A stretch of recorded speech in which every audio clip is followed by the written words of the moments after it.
ನಮಸ್ಕಾರ ಸ್ನೇಹಿತರೆ, ನಾನು ಹನುಮಂತ್ ಮಾಗಿ. ನಿಮ್ಗೆಲ್ರಿಗೂ ಕೂಡ ಗೊತ್ತಿರೋ ಹಾಗೆ ಧರ್ಮಸ್ಥಳ ಪ್ರಕರಣಕ್ಕೆ ಸಂಬಂಧಪಟ್ಟ ಹಾಗೆ ಇದೀಗ ಸಾಕಷ್ಟು ಬೆಳವಣಿಗೆಗಳು ಆಗ್ತಾ ಇದ್ದಾವೆ. ಯಾರು ಷಡ್ಯಂತ್ರ ಮಾಡಿದ್ದಾರೆ ಧರ್ಮಸ್ಥಳದ ವಿರುದ್ಧ ಅಂತ ಭಾವಿಸ್ತಾ ಇದ್ರು ಅಥವಾ ಹೇಳಿಕೆಗಳನ್ನು ಕೊಡ್ತಾ ಇದ್ರು, ವಿಡಿಯೋಗಳನ್ನು ಮಾಡ್ತಾ ಇದ್ರು, ಧ್ವನಿಯನ್ನು ಎತ್ತಾ ಇದ್ರು, ಇವತ್ತು ಅಂಥವರ ಗುಂಪಿನ ಬಣ್ಣವೇ ಬಯಲಾಗ್ತಾ ಇದೆ.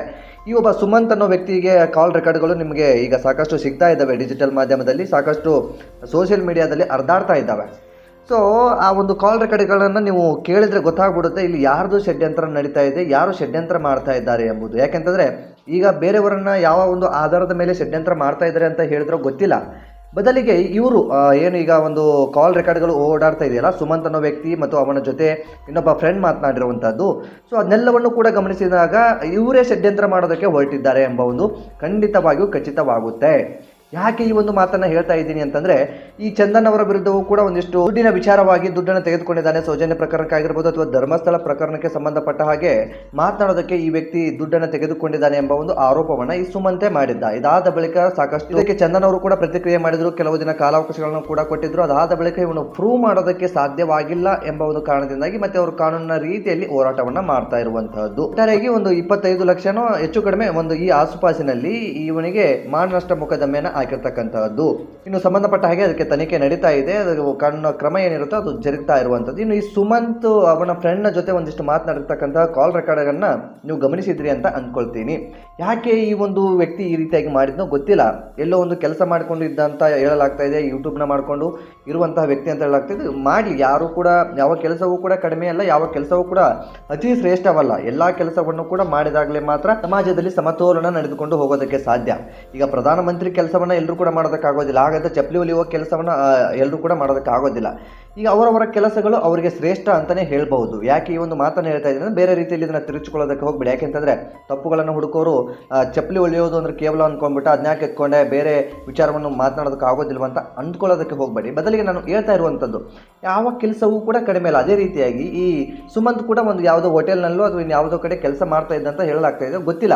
ಒಟ್ಟಾರೆ ಒಂದು ಕಡೆ ಕೆಲಸನ ಮಾಡ್ತಾ ಇದ್ದ. ಸೊ ಅದೆಲ್ಲದಕ್ಕಿಂತ ಹೆಚ್ಚಾಗಿ ಈ ಸುಮಂತ್ ಏನಿದ್ದಾನೆ ಚಂದನ್ ಜೊತೆಗೆ ಕೆಲವು ದಿನಗಳ ಕಾಲ ಇದ್ದ ಅಂತ ಹೇಳಲಾಗ್ತಾ ಇರುವಂಥದ್ದು. ಅವರ ಜೊತೆ ಒಡನಾಟ ಕೂಡ ಇತ್ತು ಅಂತ ಹೇಳಲಾಗ್ತಾ ಇರುವಂಥದ್ದು. ಅದು ಯಾವ ಕಾರಣದಿಂದಾಗಿ ಇವನಿಗೆ ಯಾವ ವ್ಯಕ್ತಿಗಳು ಆ ರೀತಿಯಾದಂತಹ ಆರೋಪ ಮಾಡೋದಕ್ಕೆ ಪ್ರಚೋದನೆ ಕೊಟ್ಟರೋ ಗೊತ್ತಿಲ್ಲ.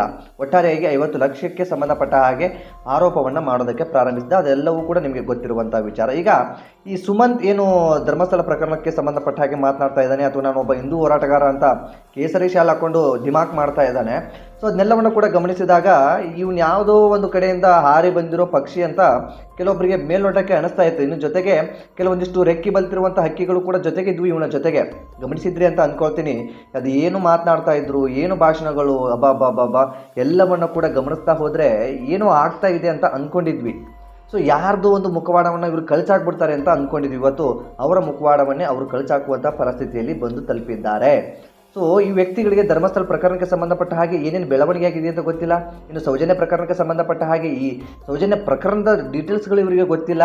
ಸೊ ಇಂಥವರೆಲ್ಲ ಸೌಜನ್ಯ ಪ್ರಕರಣವನ್ನು ನಮ್ಮ ಕೈಗೆ ಕೊಡಿ, ನಾವು ಹೈಕೋರ್ಟ್ಗೆ ಹೋಗ್ತೀವಿ, ಸುಪ್ರೀಂ ಕೋರ್ಟ್ಗೆ ಹೋಗ್ತೀವಿ, ಇನ್ನೊಂದು ಕೋರ್ಟ್ಗೆ ಹೋಗ್ತೀವಿ, ಮತ್ತೊಂದು ಕೋರ್ಟ್ಗೆ ಹೋಗ್ತೀವಿ, ಅದಕ್ಕೆ ಸೌಜನ್ಯ ತಾಯಿಯವರು ಒಪ್ಪಿಗೆ ಪತ್ರವನ್ನು ಕೊಡಲಿ ಅನ್ನೋ ರೀತಿಯಲ್ಲಿ ಮಾತನಾಡ್ತಾರಲ್ಲ. ಇಂತಹ ನಾಲಾಯಕರು ಇರೋ ಕಾರಣದಿಂದಾಗಿಯೇ ಸೌಜನ್ಯಳಂತಹ ಹೆಣ್ಣು ಮಗಳಿಗೆ ಇದುವರೆಗೂ ಕೂಡ ನ್ಯಾಯ ಸಿಕ್ಕಿಲ್ಲ. ಸೊ ಇವ್ರುಗಳ ಮೇಲೆ ಇವರಿಗೆ ನಂಬಿಕೆ ಇಲ್ಲ. ಇವರುಗಳು ಯಾವ ರೀತಿಯಾಗಿ ಇವರು ಕೋರ್ಟ್ನ ಮೆಟ್ಟಿಲು ಹೇರ್ತಾರೆ, ಯಾವ ರೀತಿಯಾಗಿ ನ್ಯಾಯವನ್ನು ಕೊಡಿಸೋದಕ್ಕೆ ಇವ್ರ ಕೈಯಿಂದ ಸಾಧ್ಯವಾಗುತ್ತೋ ಗೊತ್ತಿಲ್ಲ. ಇಂಥವರೆಲ್ಲ ನ್ಯಾಯ ಕೊಡಿಸುವ ಮಾತನ್ನು ಮಾತನಾಡುವಂಥದ್ದು. ಸೊ ನೋಡಿ ಎಂತಹ ಕೆಟ್ಟ ಬೆಳವಣಿಗೆ ಇದೆ ನಮ್ಮ ಸಮಾಜದಲ್ಲಿ, ಎಂಥ ಕೆಟ್ಟ ಮನಸ್ಥಿತಿಯ ಜನಗಳಿದ್ದಾರೆ ಈ ನಮ್ಮ ಸಮಾಜದಲ್ಲಿ. ಸೊ ಈ ರೀತಿಯಾದಂಥ ಪ್ರಶ್ನೆ ಕಾಡುತ್ತೆ. ಸಹಜವಾಗಿ ಸೌಜನ್ಯ ಪ್ರಕರಣಕ್ಕೆ ಸಂಬಂಧಪಟ್ಟ ಹಾಗೆ ಅದೊಂದು ಅಷ್ಟು ಈಸಿಯಾಗಿ ಮುಗಿಯುವಂಥ ಘಟನೆಯೂ ಕೂಡ ಅಲ್ಲ, ಅಥವಾ ಅಷ್ಟು ಈಸಿಯಾಗಿ ಮುಳುಗುವಂತಹ ಪ್ರಕರಣವೂ ಕೂಡ ಅಲ್ಲ. ಅದಕ್ಕೆ ಸಾಕಷ್ಟು ಕೈವಾಡಗಳಾಗಿದೆ. ಈ CBIನೇ ಹೇಳಿದೆ, ಕೋರ್ಟ್ ಕೂಡ ಹೇಳಿದೆ, ಇಲ್ಲಿ ಮಾಹಿತಿಯ ಕೊರತೆ ಇದೆ, ಇಲ್ಲಿ ಸಾಕ್ಷಿಯ ಕೊರತೆ ಇದೆ, ಇದು ಮರು ತನಿಖೆ ಆಗಬೇಕು ಅಂತ ಕೆಲವೊಂದಿಷ್ಟು ಜನರನ್ನು ಪರ್ಟಿಕ್ಯುಲರ್ ಆಗಿ ಕೂಡ ಹೇಳಿದೆ. ಧರ್ಮಸ್ಥಳ ಬುರುಡೆ ಪ್ರಕರಣಕ್ಕೆ ಸಂಬಂಧಪಟ್ಟ ಹಾಗೆ ಯಾರೋ ಬುರುಡೆ ತಂದು ಕೊಟ್ಟಿದ್ದಾರೆ, ಏನೋ ಮಾಡಿದ್ದಾರೆ, ಷಡ್ಯಂತ್ರ ಮಾಡ್ತಾ ಇದ್ದಾರೆ ಅಂತ ಆರೋಪಗಳನ್ನು ಮಾಡ್ತಾ ಇದ್ರು. ಈಗ ವಿಠಲಗೌಡ ಇನ್ನು ಬುರುಡೆ ಪ್ರಕರಣಕ್ಕೆ ಸಂಬಂಧಪಟ್ಟ ಹಾಗೆ ಈಗಷ್ಟೇ ಕೆಲವೊಂದಿಷ್ಟು ಬೆಳವಣಿಗೆಗಳು ಕೂಡ ಆಗಿದೆ.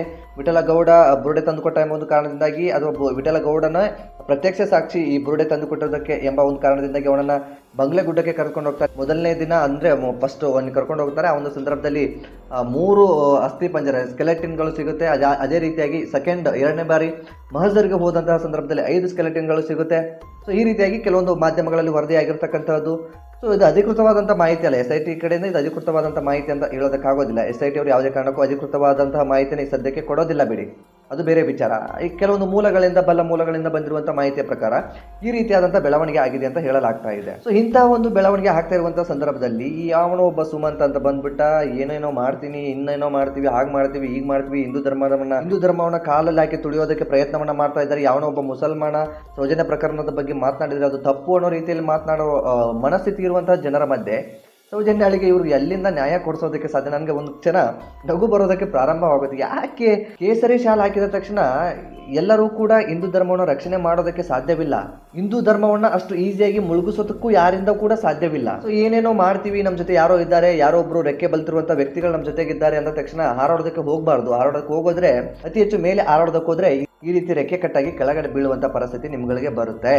ಸೊ ಎಚ್ಚರವಿರಲಿ. ಏನೇ ಒಂದು ಅದರಲ್ಲೂ ಈ ತುಂಬಾ ಸೆನ್ಸಿಟಿವ್ ಆದಂತಹ ಪ್ರಕರಣ ಇದು. ಈ ಪ್ರಕರಣ ಏನಿದೆಯಲ್ಲ, SIT ತಂಡ ರಚನೆಯಾಗಿದೆ ಧರ್ಮಸ್ಥಳ ಪ್ರಕರಣಕ್ಕೆ ಸಂಬಂಧಪಟ್ಟ ಹಾಗೆ, ಇದೊಂದು ತುಂಬ ಅಂದರೆ ತುಂಬ ಸೆನ್ಸಿಟಿವ್ ಆದಂತಹ ಕೇಸ್ ಇದು. ಆ ಒಂದು ಕೇಸ್ನಲ್ಲಿ ಈ ರೀತಿಯಾಗಿ ಬಾಲ ಬಿಚ್ಚೋದಿದೆಯಲ್ಲ, ಸೊ ಇದು ಎಷ್ಟರ ಮಟ್ಟಿಗೆ ಸರಿ? ಕಾನೂನಿನ ಸಂಕಷ್ಟವನ್ನು ಮುಂದಿನ ದಿನಗಳಲ್ಲಿ ಈ ವ್ಯಕ್ತಿ ಅನುಭವಿಸಲೇಬೇಕಾಗುತ್ತೆ. ಇನ್ನು ಫ್ಯೂಚರ್ ಇರುವಂತಹ ವ್ಯಕ್ತಿ, ಆದರೂ ಫ್ಯೂಚರ್ನ ಹಾಳು ಮಾಡ್ಕೊಳ್ಳೋದಕ್ಕೆ ಮುಂದೆ ಬರ್ತಾ ಇದ್ದಾನೆ ಅಂತ ಅನಿಸುತ್ತೆ ಒಂದು ಕಡೆಯಿಂದ. ಸೊ ಅದೇನೋ ಗೊತ್ತಿಲ್ಲ, ಯಾಕೆ ಈ ರೀತಿಯಾಗಿ ಮಾಡಿದ್ನೋ ಗೊತ್ತಿಲ್ಲ. ಸ್ನೇಹಿತರ ಮುಂದೆ ಇವನು ಹೇಳಿದ್ದು ತಪ್ಪ, ಅಥವಾ ಸ್ನೇಹಿತ ಕಾಲ್ ರೆಕಾರ್ಡ್ ಮಾಡ್ಕೊಂಡು ಬಿಟ್ಟಿದ್ದೇ ತಪ್ಪ, ಅದನ್ನು ನಾವು ಮಾತನಾಡೋದಕ್ಕಾಗೋದಿಲ್ಲ, ಅದನ್ನು ನಾವು ಹೇಳೋದಕ್ಕೆ ಆಗೋದಿಲ್ಲ. ಅದು ವೈಯಕ್ತಿಕವಾದಂಥ ವಿಚಾರ ಆಗಿರುವ ಕಾರಣದಿಂದಾಗಿ ಬದಲಿಗೆ ಒಂದು ಸೆನ್ಸಿಟಿವ್ ಕೇಸ್ನಲ್ಲಿ ಇವರೇನೋ ಇನ್ವಾಲ್ವ್ ಆಗಿ ಅಂದರೆ ಅದ್ರ ಬಗ್ಗೆ ಏನೋ ಧ್ವನಿ ಎತ್ತಾ ಇದ್ರು, ಪರ ಮತ್ತು ವಿರೋಧಗಳು ಆರಂಭವಾದವು. ಸೊ ಇಲ್ಲಿ ರಾಜಕೀಯವನ್ನು ಮಾಡೋದಕ್ಕೆ ಪ್ರಾರಂಭಿಸಿದ್ರು. ಇದಿಂಥ ಎಲ್ಲ ಬೆಳವಣಿಗೆಯ ಮಧ್ಯೆ ಈ ನಾಲಾಯಕರುಗಳು ಎಂಟ್ರಿ ಕೊಟ್ಟು ಏನೇನೋ ಮಾಡಿಕೊಂಡು ಷಡ್ಯಂತ್ರ ಹಾಗೆ ಹೀಗೆ ಅಂತ ಹೇಳ್ಬಿಟ್ಟು ಇವತ್ತು ತಾವೇ ಸಿಕ್ಕಾಕೊಂಡು ತಾವೇ ಷಡ್ಯಂತ್ರ ಮಾಡ್ತಾ ಇರೋ ರೀತಿಯಲ್ಲಿ ಈಗ ಜನಗಳಿಗೆ ಗೊತ್ತಾಗ್ತಾ ಇರುವಂತಹದ್ದು. ಸೊ ಯಾವುದು ಷಡ್ಯಂತ್ರ, ಯಾವುದು ಸತ್ಯ, ಯಾವುದು ಸುಳ್ಳು, ಸೊ ಏನು ಕೂಡ ಗೊತ್ತಾಗ್ತಾ ಇಲ್ಲ. ಬದಲಿಗೆ SIT ತನ್ನ ಕೆಲಸವನ್ನು ತಾನು ಮಾಡ್ತಾ ಇದೆ. ಇನ್ನು ಮಾಹಿತಿಯನ್ನು ಪಡೆದುಕೊಳ್ಳೋದಕ್ಕೆ ಯಾರನ್ನೆಲ್ಲ ತನಿಖೆ ಮಾಡಬೇಕು ಅಂತ SIT ಗೊತ್ತಿದೆ.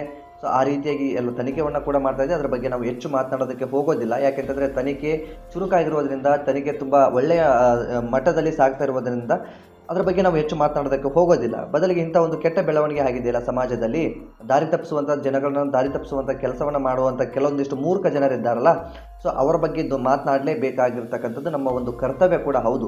ಆ ಕಾರಣದಿಂದಾಗಿ ಈ ಪ್ರಕರಣಕ್ಕೆ ಸಂಬಂಧಪಟ್ಟ ಹಾಗೆ ಒಂದಿಷ್ಟು ಮಾಹಿತಿಯನ್ನು ನಾನು ನಿಮ್ಮ ಮುಂದೆ ಇಟ್ಟಿರ್ತಕ್ಕಂತಹದ್ದು. ಸೊ ಏನೇ ಇರಲಿ, ಈ ಒಂದು ಪ್ರಕರಣಕ್ಕೆ ಸಂಬಂಧಪಟ್ಟ ಹಾಗೆ, ಧರ್ಮಸ್ಥಳ ಪ್ರಕರಣಕ್ಕೆ ಸಂಬಂಧಪಟ್ಟ ಹಾಗೆ, ಈ ಒಂದು ಬುರುಡೆ ಪ್ರಕರಣಕ್ಕೆ ಸಂಬಂಧಪಟ್ಟ ಹಾಗೆ, ಅದೇ ರೀತಿ ಸೌಜನ್ಯ ಪ್ರಕರಣಕ್ಕೆ ಸಂಬಂಧಪಟ್ಟ ಹಾಗೆ, ಎಲ್ಲ ಪ್ರಕರಣಕ್ಕೂ ಸಂಬಂಧಪಟ್ಟ ಹಾಗೆ ಒಂದು ನ್ಯಾಯ ಸಿಗಬೇಕಾಗುತ್ತೆ. ಸೊ ನ್ಯಾಯ ಸಿಗಲಿ ಅನ್ನೋದು ಎಲ್ಲರ ಉದ್ದೇಶ ಕೂಡ ಇದೆ. ಇದರಲ್ಲಿ ಯಾರೇ ಷಡ್ಯಂತ್ರ ಮಾಡಲಿ, ಯಾರೇ ಏನು ಬೇಕಾದರೂ ಮಾಡಲಿ, ಒಟ್ಟು ನ್ಯಾಯ ಸಿಗಬೇಕು. ನ್ಯಾಯ ಸಿಗೋದೇ ಎಲ್ಲರ ಗುರಿ ಕೂಡ ಹೌದು. ಎಲ್ಲರೂ ಕೂಡ ಬಕಪಕ್ಷಿಯಂತೆ ಕಾಯ್ತಾ ಇರುವಂತದ್ದು ಕೂಡ ಅದನ್ನೇ, ನ್ಯಾಯ ಸಿಗ್ಲಿ ಅಂತಾನೆ ಎಲ್ಲರೂ ಕೂಡ ಕಾಯ್ತಾ ಕೂತಿರ್ತಕ್ಕಂತಹದ್ದು.